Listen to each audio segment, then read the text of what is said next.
Good morning everybody, how are you doing today? This is Kim Hamer, live on YouTube, and today I'm coming to you live from Granary Square, which is in London, in the area of King's Cross. And I thought I'd come up here today and talk you through a little bit of the Regeneration project that's been happening in the King's Cross area over the last 10 years. I just think it's a fascinating example of urban repurposing and regeneration. There's a lot of collaboration that's been behind the scenes, and it's really transformed this area from quite an unloved and unpopular quite seedy part of London when I first came here in 2004 to 14 years later in 2018, a real hub of food and thought and retail and business space, and also it's become quite a transport hub. So this area is in King's Cross, and the project was actually started back in 2008 and was the result of a collaboration between a company called Regent, DHL and London Continental Railways, who took ownership of over 67 acres of land and space here, and started to create a plan for really regenerating and rejuvenating this part of London. And this vision was to really make it a centre where people could work, live and play in a high density part of London. So let me just check a couple of my facts. So yes, as I said, there's 67 acres of land that is across rail and industrial sites. Where I'm sitting is actually what was called the Granary Basin back in 1851, and behind me is the old grain store industrial building, which has been repurposed. A part of the plan is to restore a whole lot of the historic buildings in the area, so the Granary building behind me is one of those. Also to provide 3.4 million square feet of office space, 2,000 residential units, hotel and educational facilities, and also this area is served by 6 different London Underground lines, 2 national main lines, and also the Eurostar high-speed train to Europe, so to Paris, to Brussels, to Amsterdam, comes out of the King's Cross St Pancras station as well. So it's a really exciting entry point, I think, for people coming to London to come into this really vibrant space. So as I said, the Granary building behind me was an old industrial grain store.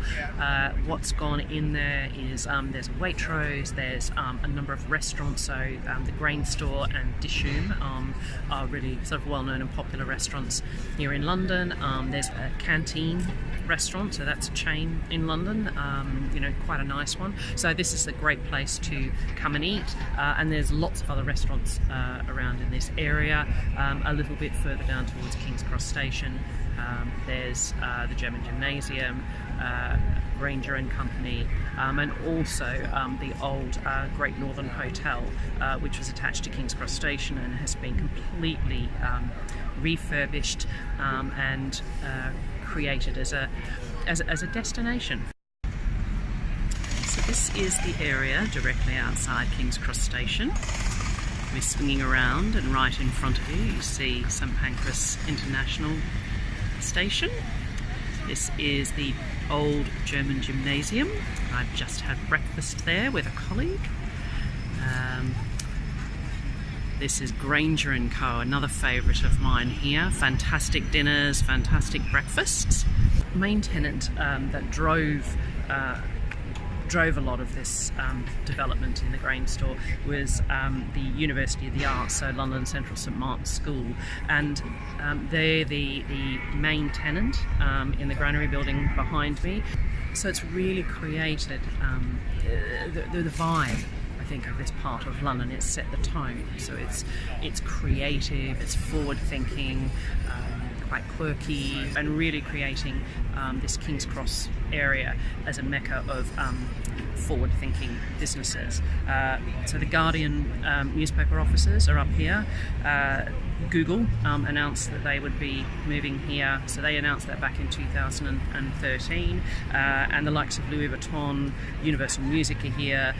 There's also a lot of big retail stores, so Nike's got a big store here. I saw Jigsaw, NK Space as I was walking up, so you know, a lot of premium end retailers, but I think they're retailers that tend to be at the forefront of their industries, and they see the value in being around this great space. The other thing that is in this area is Regent's Canal. I'm just going to go over to a clip now and show you that. So this is looking out over Regent's Canal. You can see the barge coming through right on time. The Aragon, it looks like. And right behind on the bank you can see that there's been created this fantastic place for people to sit. Lots of coloured beanbags. Here are all the people sitting on the banks of Regent's Canal. Now there are concerts here, and sometimes there's music playing. There's some food stalls at the back there, but you might be wondering what they're all looking at. So the Everyman cinema chain over here presents Summer Love. So they're all sitting out here on a sunny Friday watching a movie. So Regent's Canal runs quite a way through London. There's a towpath along the side of it, and you can do a lot of, you know, walking up and down and explore some really exciting different parts of London that you wouldn't otherwise see. But it's also become a really central part of this part of London. So you know, you could see from the video, they've created almost like a little amphitheatre type setup on the banks there, with lots of bean bags. You know, today it's Friday, and there's still, you know, lots of people out enjoying the sun. There's a real feeling of celebration, and it's a really uplifting kind of space. So again, they've made the most of the facilities that are here, looking at repurposing them. 3 or 4 years ago I came and did a walking tour through here, so you can do a like a self-guided walking tour with a map if that's your thing, but I actually booked onto one of the free personal guided tours that they run. And what was really interesting is that the lady who led the tour actually worked for one of the architect firms that is part of this whole regeneration process, and she could give a lot of the backstory around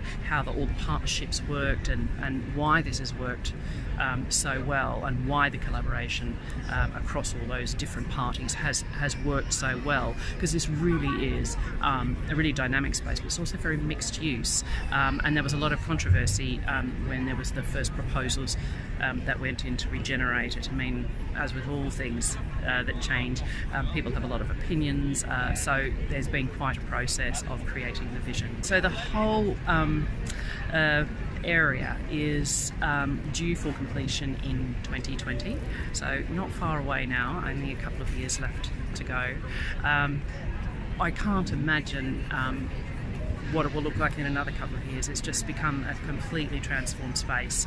When I first came to London in 2004, it wasn't a place you wanted to come. It wasn't a destination, and now I've just met an old colleague here for breakfast this morning. We've had a great chat, and I've sat and had a coffee and done some strategic thinking afterwards. I am here in different places for dinner. The Guardian offices run all sorts of events and interviews, and it's just a really dynamic space. Oh, and the other thing too is the British Library is like a 10-minute walk down the road, and you know, I'm really lucky. I'm only 25 minutes from door to door, and one tube line, so it's a really fantastic, almost local space for me, and it really got me thinking about the way things change. So what it reminded me of is thinking about how in life, in our businesses, you know, we should look at what we're doing.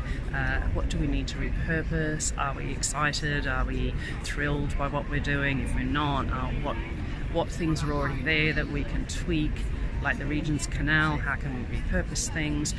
and are there just things we can add to make a more complete package? So that's what's really brought me to this amazing area of London. If you are coming to London, it's really worth coming up here for a lunch or a dinner, having a wander around, and really enjoying the vibe.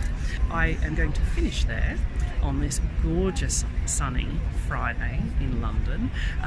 Hope you have a fabulous day, have a wonderful weekend, and I look forward to speaking to you tomorrow. Cheers.